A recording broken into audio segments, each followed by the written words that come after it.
तो आप सभी को नमस्ते प्रणाम। मैं आपका अपना ठाकुर प्रखर सिंह और रात के 10 बज चुके हैं और कहानी का जो सिलसिला है वो दस्तूर जारी है।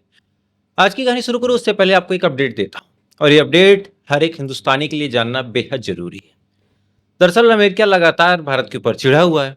अब क्यों चिढ़ा हुआ है, क्या वजह है, इसकी टेक्निकलिटी में जाऊंगा तो पक्ष विपक्ष ये तमाम चीजें हो जाएंगी। लेकिन एक मोटा मोटी आप जानते हैं कि अमेरिका भारत के ऊपर चिढ़ा हुआ है, भारत के साथ दुश्मन जैसा सलूक कर रहा, बदला लेने के लिए न जाने कितनी कोशिशें कर रहा, झुकाने की तोड़ने की तमाम तरह की बयानबाजियां कर रहा, टैरिफ लगाया, सेंसन्स लगाया। इसके बाद भारत ने ईरान में एक पोर्ट बनवाया था, चाबहार पोर्ट, उस पोर्ट को भी प्रतिबंधित कर दिया और कहा कि कोई भी इस पोर्ट का इस्तेमाल नहीं करेगा। लेकिन इसके बावजूद भारत है कि झुकने को तैयार नहीं, और झुकने का मतलब अपने ईमान से सौदा करना।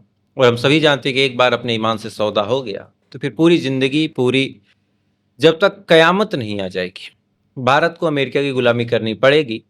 और इसका एग्जाम्पल देखना हो तो आसपास के कई सारे ऐसे देश हैं जो अमेरिका के चंगुल में एक बार फंस गए और आज तक अमेरिका की ही गुलामी कर रहे हैं। ये बात आप खूब देख सकते हैं।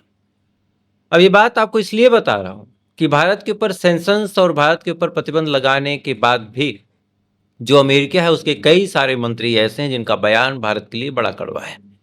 एक शख्स है जिनका नाम है हावर्ड लुटनिक। हावर्ड लुटनिक अमेरिकी सरकार में एक मंत्री हैं, और इन्होंने हाल फिलहाल में एक बयान दिया और कहा कि भारत जैसे देशों को सबक सिखाना जरूरी है। भारत जैसे देशों को ये समझाना जरूरी है कि भारत जो रशिया से तेल खरीदता है उस तेल का उपयोग भारत पूरी दुनिया में पैसा कमाने के लिए करता है, और जो पैसा भारत कमाता है उस पैसे का बड़ा हिस्सा रशिया के पास जाता है। इस वजह से रशिया हथियार बनाता है, और हथियार बनाने की वजह से यूक्रेन में जेनोसाइड हो रहा है, लोग मारे जा रहे हैं। ये तमाम चीजें इन्होंने बोली। साथ ही ये भी कहा कि भारत पे सेंसन्स और प्रतिबंध लगाने काफी जरूरी है। ये बात इन्होंने बोल दी, पूरी दुनिया को एक तस्वीर भी दिखा दी कि भारत इतना तेल लेता है कि रशिया की इकोनॉमी ठीक ठाक तरीके से चलती रहेगी, कोई दिक्कत नहीं होगी। लेकिन यहाँ पे दो तीन चीजें ऐसी हैं जो शायद ये भाई साहब या तो जानते नहीं या फिर जानने के बाद भी अनजान बन रहे हैं। पहली चीज ये कि भारत से ज्यादा तेल चाइना खरीदता है, लेकिन अमेरिका ने चाइना के ऊपर कोई भी सेंसन्स नहीं लगाया। एक बार सेंसन्स लगाया था, एक बार टैरिफ भी लगाया था 100% का, लेकिन पलट के चाइना ने जब 200% का टैरिफ लगाया तो उसी के जस्ट बाद ये भाई साहब खामोश हो गए। तो फिर सेंसन वाला खेल और टैरिफ वाला खेल अमेरिका का चाइना के सामने नहीं पड़ा।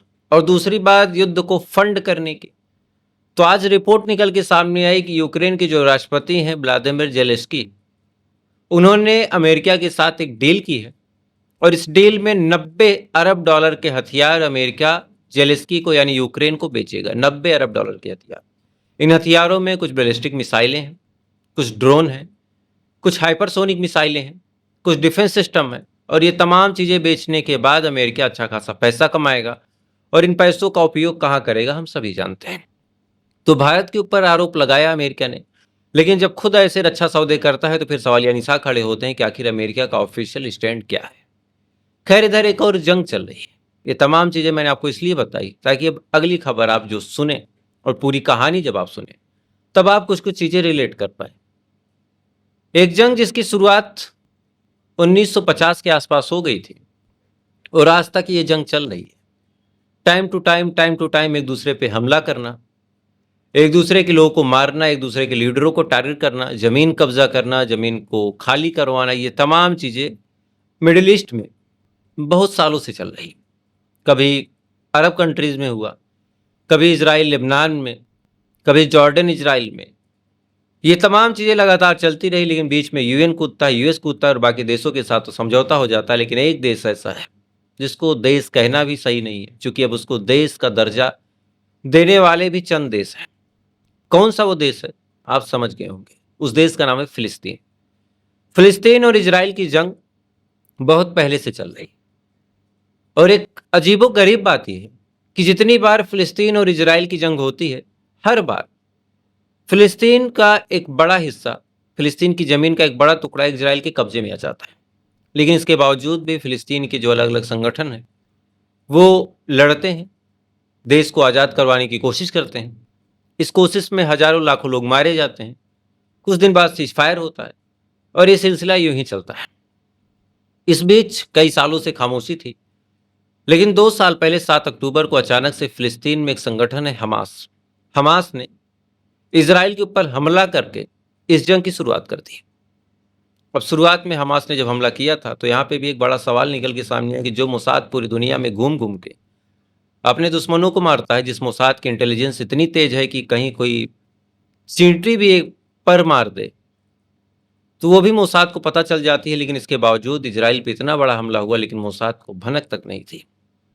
खैर, वजह चाहे जो भी हो, लेकिन फिलिस्तीन का एक ग्रुप है हमास जिसने हमला किया। हमला करने के बाद कई सारे लोगों को मार दिया, कई सारे लोगों को किडनैप कर लिया और इसी के बाद इजराइल ने बदला लेना शुरू किया। इजराइल शायद इस मौके की तलाश में था या फिर इजराइल ने जानबूझ के इस मौके को बनाया। वजह क्या है ये तो इजराइल वाले ही जाने। लेकिन इसी के बाद जंग शुरू हो जाती है। अभी तक जो ऑन द रिकॉर्ड डाटा है कि अभी तक फिलिस्तीन में कम से कम 75,000 के करीब लोग मारे गए, 75,000 के करीब, और साथ ही 2,000 के करीब फिलिस्तीनी ऐसे हैं जो इजराइल के कब्जे में हैं, 48 के करीब यहूदी ऐसे हैं, इजरायली ऐसे हैं जो हमास के कब्जे में हैं। और लड़ाई की बुनियाद अब इसी पर टिकी हुई है कि फिलिस्तीन के जो लोग हैं उनको इजराइल आज़ाद कर दे, इजराइल के जो लोग हैं उनको हमास आज़ाद कर दे तो फिर सीज फायर हो जाए और दोनों देश अमनो चैन से रहने लगे। लेकिन अंदर की सच्चाई ये है कि दोनों देश कभी भी एक दूसरे के साथ अमनो चैन से रह नहीं सकते, क्योंकि सबसे बड़ी वजह यह है कि इजराइल का मानना है कि फिलिस्तीन कोई देश नहीं है, फिलिस्तीन को किसी देश का दर्जा मिलना नहीं चाहिए, और जब जब फिलिस्तीन इंडिपेंडेंसी की बात करेगा तब तब इजराइल हमला करके उन तमाम नेताओं को मार देगा जो नेता फिलिस्तीन के हक में आवाज़ उठाएंगे। ईरान सपोर्ट करता है तो ईरान पे हमला हो जाता है, लेबनान सपोर्ट करता है तो लेबनान पे हमला हो जाता है। बीच में यमन ने भी सपोर्ट किया था, उसके हूतीस ग्रुप आए दिन मिसाइलें छोड़ते रहते हैं, तो हूतीस ग्रुप पे भी मिसाइलें दाग के उनको भी दमन करने का काम इजराइल करता है। यानी अकेले 5-6 फ्रंटों पे इजराइल लड़ता है, लेकिन इस समय पूरी दुनिया का जो फोकस है वो मिडिल ईस्ट में फिलिस्तीन और इजराइल का सीज फायर है, क्योंकि इजराइल गजा पट्टी पे कब्जा कर रहा है। अब ये तमाम चीजें मैंने आपको इसलिए बताई ताकि आप एक ओवरव्यू समझ सकें कि चल क्या रहा। दोनों ही संगठनों के यानी हमास के और इजराइल के अपने अपने मायने हैं। दोनों को लगता है कि जेरूसलम उनका है, वो तमाम इलाका उनका है, और इसी बात को लेकर लड़ाई है। लड़ाई 2 सालों से चलती रही। 1 लाख के करीब लोग मारे जा चुके हैं। 5 से 6 लाख के करीब लोग ऐसे हैं जो इंजर्ड हैं। इस कदर उनकी हालत है कि शायद वो बच भी जाएं तो पूरी जिंदगी कभी अपने पैरों पे, अपने हाथों पे वो खड़े नहीं हो पाएंगे। तो आप सोचिए क्या हाल है। पूरी दुनिया की नज़र है, पूरी दुनिया चाहती है कि सीज फायर हो जाए, और इसी बीच 2-3 बार कोशिश भी हुई।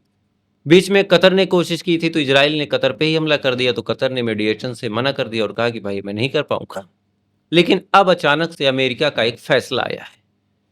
अमेरिका ने 21 पॉइंट का एक ऐसा फैसला रखा है जिसके बाद पहली बार ऐसा लग रहा है कि इजराइल हार जाएगा।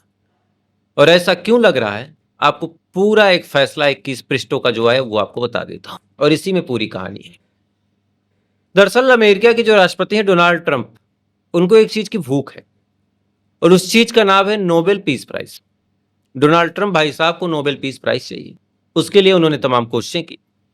बार बार वो भारत पाकिस्तान की जंग रोकने का भी राग अलापते रहे। इसी बीच उन्होंने ईरान और इजराइल की भी जो जंग हुई उसको भी सीज फायर करवा के क्रेडिट ले लिया।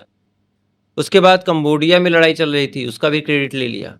थाईलैंड वाला भी ले लिया। इधर अजरबैजान और उसके पड़ोसी देश की लड़ाई चल रही थी, वहां भी सीज फायर करवाया। टोटल 6-7 जंगों में भाई साहब सीज फायर करवा के नोबेल प्राइज की मांग कर चुके हैं, और इनके रास्ते में 2 कांटे हैं। पहला इजराइल और फिलिस्तीन का, और दूसरा रशिया और यूक्रेन का। तो रशिया तो इनके कब्जे में आने वाला नहीं, तो इन्होंने टारगेट किया किसको? इजराइल और फिलिस्तीन को। उसके बाद 21 पॉइंट का एक प्रपोजल रखा।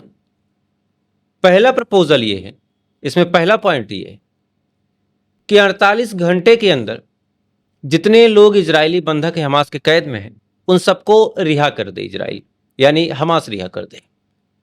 इसके बदले में जो 600-700 फिलिस्तीनी इस समय इजराइल के कब्जे में उनको रिहा करने का काम इजराइल कर देगा। चलो ये तो ठीक है, पहले हमास छोड़ेगा फिर इजराइल छोड़ेगा। दूसरा फिर ये कहा कि जैसे ही बंधक आजाद हो जाएंगे, हमास जो वहां का संगठन है उसको हथियार डालना पड़ेगा, बदले में इजराइल वहां से पीछे हट जाएगा।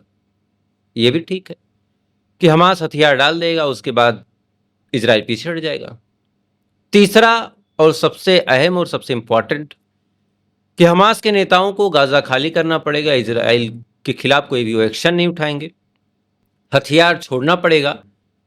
और इजराइल से यह कहा गया कि जब हमास के नेता और पॉलिटिशियन और लड़ाके हथियार छोड़ के जाना चाहें तो उनको जाने के लिए बाकायदा पास दिया जाए, इजराइल कोई भी हमला ना करे।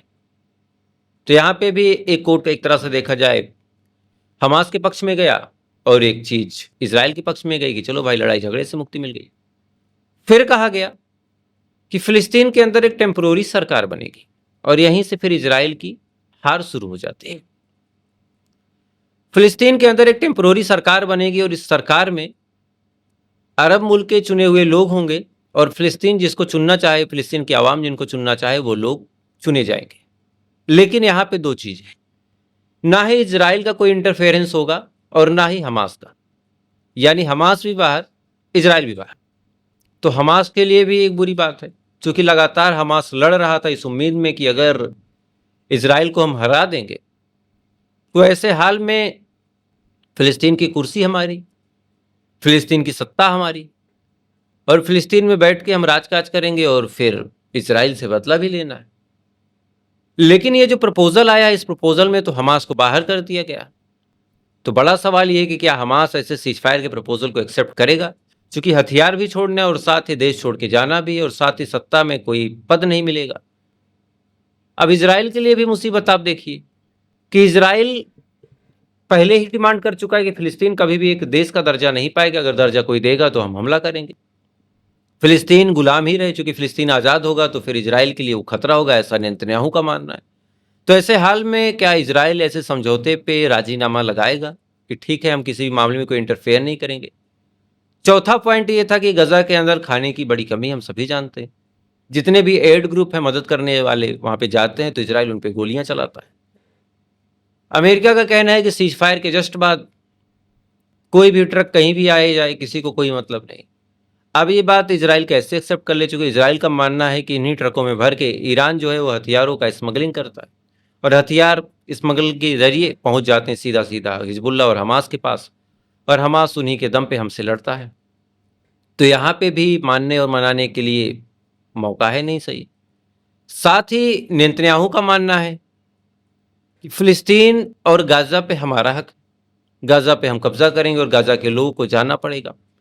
लेकिन अमेरिका की इस टोटल प्रपोजल में यह कहा गया कि गाजा के लोग गाजा में ही रहेंगे।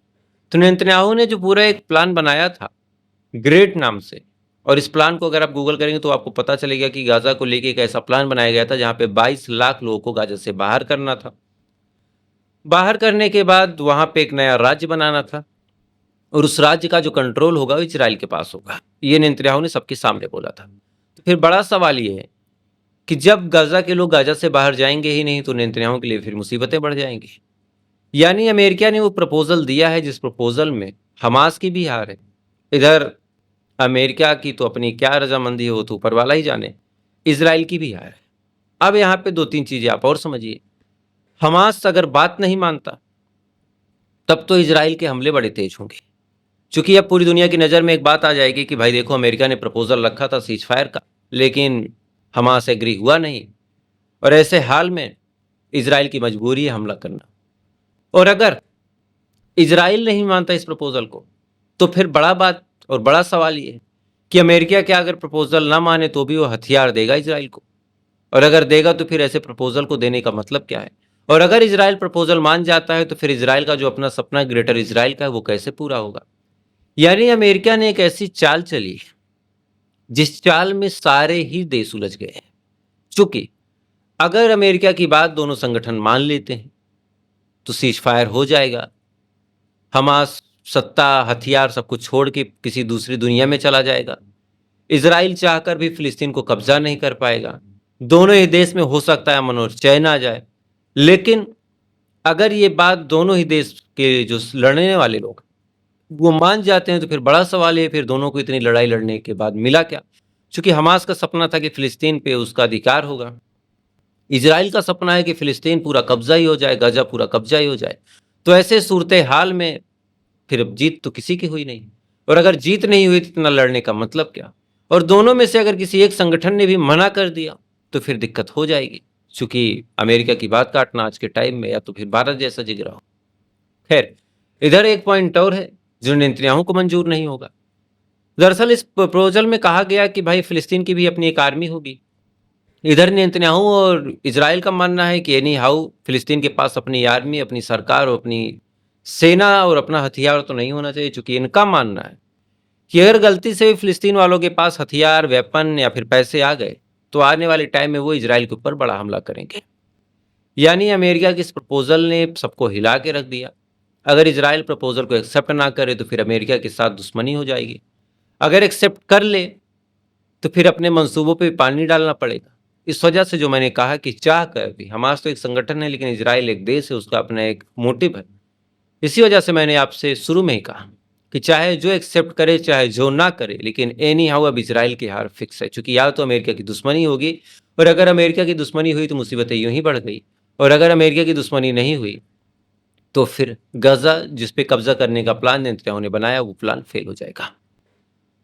तो फिलहाल ये थी पूरी खबर, और इस खबर के बारे में मुझे लगा कि आपसे डिटेल में आज बताना चाहिए, क्योंकि सीज फायर को लेकर बड़ी अपडेट आई, कई सारे मासूम दोनों देशों में मारे जा रहे हैं। बाकी थोड़ी देर बाद आपसे फिर मुलाकात होगी इजराइल, फिलिस्तीन, लेबनान समेत पूरी दुनिया की खबरों के साथ। तब तक आप अच्छे रहिए, खुश रहिए, अपना ख्याल रखिए, अपने देश का ख्याल रखिए। जय हिंद, वंदे मातरम।